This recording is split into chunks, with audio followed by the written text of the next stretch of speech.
इनका अंतर्गत मामला है। बीजेपी किसको आगे करे पीछे करे, इनका अंतर्गत मामला है।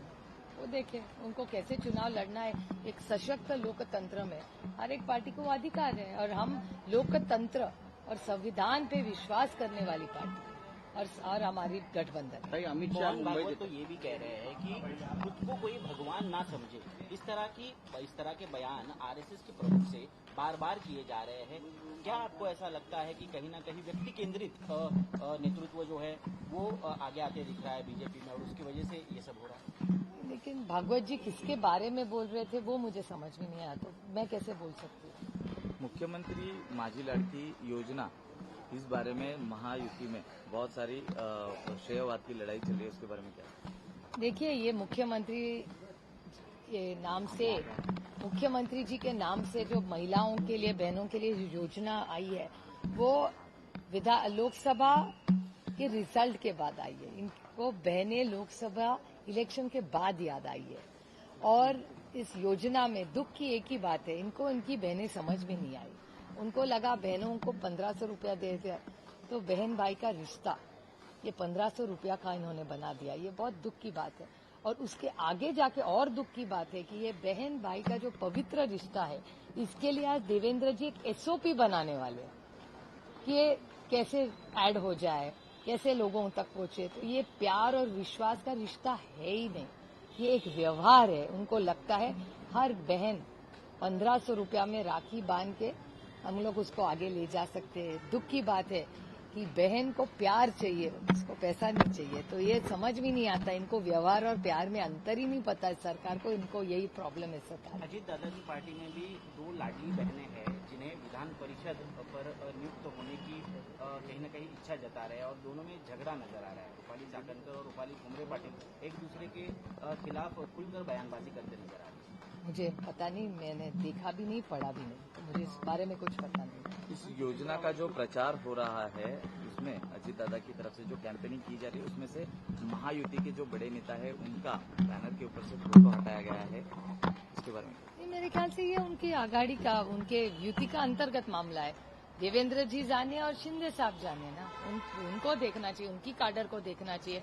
बीजेपी की काडर को सोचना चाहिए, जिनके 105 एमएलए है वो जाने। हम क्यों उनके घर में जाके, जिसके 105 जिनके एमएलए है, जिनके 50 शिंदे साहब है, मुख्यमंत्री है, उनको अगर चल रहा होगा तो ठीक है, उनके वो जाने ना, उनके घर में और उनके संगठन में हम क्यों जाते। महाराष्ट्र के उद्योग तो गुजरात लेके जाया जा रहा है, लेकिन चुनाव के वक्त गुजरात के विधायक जो है वो प्रचार के लिए महाराष्ट्र में आते दिख रहे हैं। कैसे देखते हैं? नहीं, मैं देखती रही हूँ, मैं देख रही हूँ कि उनको महाराष्ट्र के उनके लीडरशिप पे ही विश्वास नहीं है। क्योंकि कल मैंने आप ही के चैनल पे देखा है कि काफी बाहर राज्यों से बहुत सारे नेता महाराष्ट्र में आ रहे, ऐसा आप ही के चैनल में मैंने देखा है। तो शायद उनको ऐसे लगता होगा कि उनकी महाराष्ट्र की जो टीम है, उनको शायद लग रहा होगा कि उनकी मेहनत शायद कम पड़ी होगी, या पता नहीं क्या। बीजेपी को ही आपको पूछना पड़ेगा कि इनके बाहर राज्यों से क्यों इतने लोग आ रहे हैं। अमित शाह बीजेपी का राज्य का जो नेतृत्व है उसमें बदलाव होता नजर आएगा आने वाले दिनों में? ये प्रश्न चिन्ह तो आपको बीजेपी को पूछना पड़ेगा। अमित आवाड़ के ऊपर भी केस दर्ज किया गया है। वहाँ पर जो माजी मुख्यमंत्री बहन लाडकी योजना है, उसका गलत एक फॉल्स इन्फॉर्मेशन देने का एक केस दर्ज किया गया है संभाजी नगर में। इसे कैसे देखते हैं? ठीक है, अगर पता तो चले केस क्या है, किसके मामले हो। और हमें कोर्ट पे पूरा विश्वास है। सत्यमेव जयते, जब विजय होता है सत्य का ही होता है।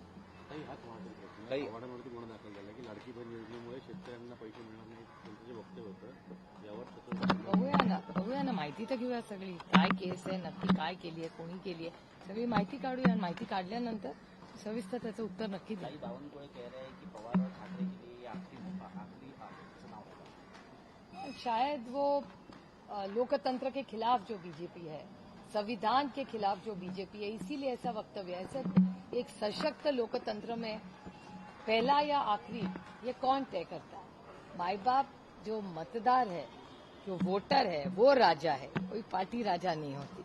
और दुख की बात है कि भारतीय जनता पार्टी ये संविधान पे विश्वास ही नहीं करती। इसका और एक उदाहरण है, आप देख रहे हैं, ऐसा कोई कभी किसी को कहेगा?